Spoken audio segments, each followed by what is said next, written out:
ಚಿಕ್ಕಬಳ್ಳಾಪುರ ನಗರದಲ್ಲಿ ಬೀದಿ ನಾಯಿಗಳ ಕಾಟ ಕೆಲವು ವರ್ಷಗಳಿಂದ ಹೆಚ್ಚಾಗಿದ್ದು, ನಗರದ ಜನರು ಬೀದಿ ನಾಯಿಗಳ ಹಾವಳಿಗೆ ಭಯಭೀತರಾಗಿದ್ದಾರೆ. ಮನೆಯ ಬಾಗಿಲುಗಳನ್ನು ಹಾಕಿಕೊಂಡು ಕೂರುವಂತಾಗಿದೆ. 5,000ಕ್ಕೂ ಅಧಿಕ ಬೀದಿ ನಾಯಿಗಳು ಇವೆ ಅನ್ನುವಂಥ ಒಂದು ಅಂದಾಜಿದ್ದು, ಮಕ್ಕಳು ಕೈಯಲ್ಲಿ ತಿಂಡಿ ಹಿಡಿದು ಹೊರ ಬರುವಂತೆಯೇ ಇಲ್ಲ. ಅಲ್ಲದೆ ಮನೆಯ ಬಾಗಿಲುಗಳು ತೆರೆದ್ರೆ ಸಾಕು, ಸೀದಾ ಅಡುಗೆ ಮನೆ ಒಳಗೆ ನುಗ್ಗಿ ಅಡುಗೆಯ ಪಾತ್ರೆ ಮತ್ತಿತರ ಸಾಮಗ್ರಿಗಳನ್ನು ಕಚ್ಕೊಂಡು ಓಡಿ ಹೋಗ್ತವೆ. ಇನ್ನು ಮಕ್ಕಳು ಶಾಲೆಗೆ ಹೋಗಬೇಕು ಅಂದ್ರೆ ಜೊತೆಯಲ್ಲಿ ಪೋಷಕರು ಹೋಗಿ ಬಿಟ್ಟು ಬರಬೇಕಾದಂಥ ಪರಿಸ್ಥಿತಿ ಕಳೆದ ಕೆಲವು ವರ್ಷಗಳಿಂದ ನಗರದಲ್ಲಿ ನಿರ್ಮಾಣವಾಗಿತ್ತು. ಅದರಲ್ಲೂ ಬಡವರೇ ಹೆಚ್ಚು ವಾಸ ಮಾಡೋ ಬಡಾವಣೆಗಳಲ್ಲಿ ಹೆಚ್ಚಾಗಿ ಬೀದಿ ನಾಯಿಗಳು ಕಂಡು ಬರ್ತಾ ಇವೆ. ಹೋಗಿ ಬರೋ ಜನರಿಗೆ, ಮಕ್ಕಳಿಗೆ ಬೀದಿ ನಾಯಿಗಳು ಕಚ್ಚಿ ಗಾಯಗೊಳಿಸ್ತಾ ಇದ್ವು. ಇನ್ನು ಬೀದಿ ನಾಯಿಗಳನ್ನ ನಿಯಂತ್ರಣವಾಗಿಸಿ ಅಂತ ಸಾರ್ವಜನಿಕರು ನಗರಸಭೆಯ ವಿರುದ್ಧ ಆಕ್ರೋಶ ವ್ಯಕ್ತಪಡಿಸ್ತಾ ಇದ್ರು. ಹೀಗಾಗಿ ಚಿಕ್ಕಬಳ್ಳಾಪುರ ನಗರಸಭೆಯ ಅಧಿಕಾರಿಗಳು ಎಚ್ಚೆತ್ತುಕೊಂಡು ಆಸರಾ ಪ್ರಾಣಿಗಳ ಕಲ್ಯಾಣ ಸಂಸ್ಥೆ ಸಹಯೋಗದೊಂದಿಗೆ 20 ಲಕ್ಷಕ್ಕೆ ಟೆಂಡರ್ ಕೊಟ್ಟು ಬೀದಿ ನಾಯಿಗಳಿಗೆ ಸಂತಾನಹರಣ ಶಕ್ತಿ ಶಸ್ತ್ರಚಿಕಿತ್ಸೆ ಮಾಡಲು ಮುಂದಾಗಿದ್ದು, ನಗರದಲ್ಲಿ ಬೀದಿ ನಾಯಿಗಳ ಕಾರ್ಯಾಚರಣೆ ಕೂಡ ಆರಂಭಿಸಿದ್ದಾರೆ. ಇವತ್ತು ಏನು ಚಿಕ್ಕಬಳ್ಳಾಪುರದಲ್ಲಿ ಹಲವಾರು ಬೀದಿ ನಾಯಿಗಳ ಸಮಸ್ಯೆ ಇತ್ತು. ಅದು ಸಾರ್ವಜನಿಕರು ದೂರುಗಳು ಬಂದ ಕಾರಣ ನಾವು ಚಿಕ್ಕಬಳ್ಳಾಪುರ ನಗರಸಭೆ ವತಿಯಿಂದ ಏನು ಬೀದಿ ನಾಯಿಗಳ ಸಂತತಿಯನ್ನು ಕಡಿಮೆ ಮಾಡೋ ದೃಷ್ಟಿಯಿಂದ ಇವತ್ತು ನಗರಸಭೆ ಮತ್ತು ಆಸರಾ ಸಂಸ್ಥೆ ಒಂದಿಗೆ ಬೀದಿ ನಾಯಿಗಳು ಒಂದು ಆಪ್ರೇಷನ್ಸು ಮಾಡೋದಕ್ಕೆ ಈ ಸಿಟಿಜನ್ ಕ್ಲಬ್ ಅನ್ನೋ ಒಂದು ಕೇಂದ್ರ ಮಾಡ್ಕೊಂಡಿದ್ದೀವಿ. ಇವತ್ತು ಸುಮಾರು 5,000ಕ್ಕೂ ಹೆಚ್ಚು ಬೀದಿ ನಾಯಿಗಳು ನಗರದಲ್ಲಿದ್ದಾವೆ.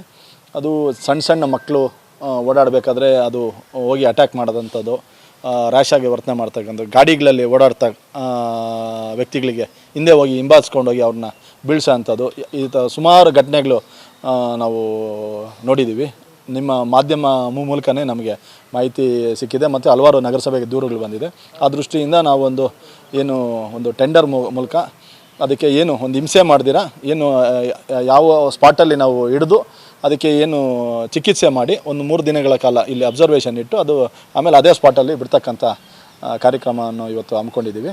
ಇವತ್ತು ಮೊದಲನೇ ದಿನ ಪ್ರಾರಂಭ ಮಾಡಿದ್ವಿ. 1ನೇ ವಾರ್ಡಿಂದ ಪ್ರಾರಂಭ ಆಗಿದೆ. ಇವತ್ತು ಹಲವಾರು ನಾಯಿಗಳು ನಾವು ಹಿಡ್ಕೊಂಬಂದು ಇವತ್ತು ಅದು ಚಿಕಿತ್ಸೆಗೆ ಇವತ್ತು ಮೊದಲನೇ ದಿನ ಪ್ರಾರಂಭ ಆಗಿದೆ.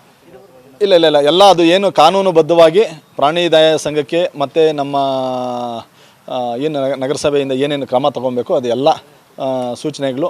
ನಾವು ಯಾವುದೇ ರೀತಿ ಪ್ರಾಣಿ ಹಿಂಸೆ ಮಾಡೋಂಥ ಕಾರ್ಯಕ್ರಮ ಅಲ್ಲ ಇದು. ಏನಂದರೆ ಸಂತತಿಗಳು ಕಡಿಮೆ ಮಾಡಿದಾಗ ಸಣ್ಣ ಮಕ್ಕಳಿಗೆ ಮತ್ತು ವೃದ್ಧರು ಎಲ್ಲ ಓಡಾಡ್ತಾ ಇರ್ತಾರೆ, ವಯೋವೃದ್ಧರು, ಅವ್ರಿಗೆಲ್ಲ ಯಾವುದೇ ರೀತಿ ಸಮಸ್ಯೆ ಆಗಬಾರ್ದು ಅಂತೇಳ್ಬಿಟ್ಟು ಈ ಕ್ರಮವನ್ನು ನಾವು ತೆಗೆದುಕೊಂಡಿದ್ದೀವಿ. ಇನ್ನು ಬೀದಿ ನಾಯಿಗಳಿಂದ ಸಾರ್ವಜನಿಕರ ಓಡಾಟಕ್ಕೂ ಕಷ್ಟವಾಗಿತ್ತು. ವಾಹನ ಸವಾರರು ಬೈಕ್ ಓಡಿಸಬೇಕಾದ್ರೆ ಪರದಾಡಬೇಕಾಗಿತ್ತು. ಬೀದಿ ನಾಯಿಗಳ ಹಾವಳಿ ತಡೆಯಲು ನಗರಸಭೆ ಅಧಿಕಾರಿಗಳು, ಜನಪ್ರತಿನಿಧಿಗಳು ಈ ಹಿಂದೆಯೇ ಎಚ್ಚೆತ್ತುಕೊಳ್ಳಬೇಕಾಗಿತ್ತು. ಆದರೆ ತಡವಾಗಿ ಆದರೂ ಎಚ್ಚೆತ್ತುಕೊಂಡಿರೋದು ನೆಮ್ಮದಿ ವಿಚಾರವಾಗಿದ್ದು, ಇಂದಿನಿಂದ ಚಿಕ್ಕಬಳ್ಳಾಪುರ ನಗರದಲ್ಲಿ ವಾಸವಾಗಿರುವಂತಹ ಬೀದಿ ನಾಯಿಗಳನ್ನು ಹಿಡಿದು ಸಿಟಿಜನ್ ಕ್ಲಬ್ನಲ್ಲಿ ಸಂತಾನಹರಣ ಶಕ್ತಿ ಶಸ್ತ್ರಚಿಕಿತ್ಸೆಯನ್ನು ಮಾಡಿಸಿ ಗುಣಮುಖವಾದ ಮೇಲೆ ಮತ್ತೆ ರಸ್ತೆಗೆ ಬಿಡ್ತಾರಂತೆ. ಅದೇ ರೀತಿ ಪ್ರಶಾಂತ ನಗರ, ಇನ್ನು ಹಲವು ವಾಪ್ಸಂದ್ರ ಈ ಕಡೆಗಳೆಲ್ಲ ಜಾಸ್ತಿ ಬರ್ತಾಯಿತ್ತು. ಅಂಥ ಒಂದು ಸ್ಥಳಗಳಲ್ಲಿ ಹೆಚ್ಚು ನಾಯಿಗಳಿರೋದನ್ನು ಕಂಡು ಬಂದಿದ್ದು ಈ ದಿನ 1ನೇ ವಾರ್ಡಿಂದ ಪ್ರಾರಂಭ ಮಾಡಿದ್ದೀವಿ. ಈಗಾಗಲೇ 10 ನಾಯಿಗಳ ಹಿಡ್ಕೊಂಡು ಬಂದು ಈಗಾಗಲೇ ಆಪ್ರೇಷನ್ ಮಾಡೋವಂಥ ಸ್ಥಳದಲ್ಲಿ ಇಟ್ಟಿದ್ದಾರೆ ಕೂಡ. ಅಂದರೆ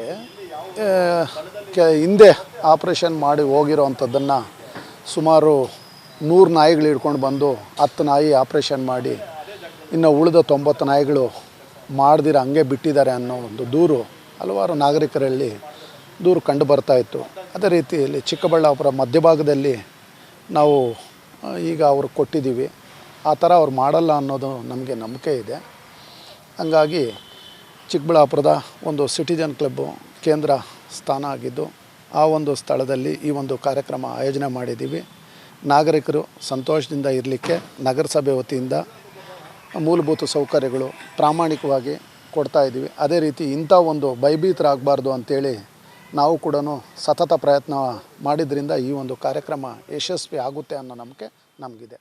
ಒಟ್ಟಾರೆ ಚಿಕ್ಕಬಳ್ಳಾಪುರ ನಗರದಲ್ಲಿ ಬೀದಿ ನಾಯಿಗಳ ಕಾಟದಿಂದ ತೊಂದರೆ ಅನುಭವಿಸ್ತಾ ಇದ್ದ ಸಾರ್ವಜನಿಕರಿಗೆ ನಗರಸಭೆ ವತಿಯಿಂದ ಬೀದಿ ನಾಯಿಗಳನ್ನು ಹಿಡಿದು ಸಂತಾನಹರಣ ಶಕ್ತಿ ಶಸ್ತ್ರಚಿಕಿತ್ಸೆಯನ್ನು ಮಾಡಿಸ್ತಾ ಇರೋದು ನಿಟ್ಟುಸಿರು ಬಿಡುವಂತಾಗಿದೆ.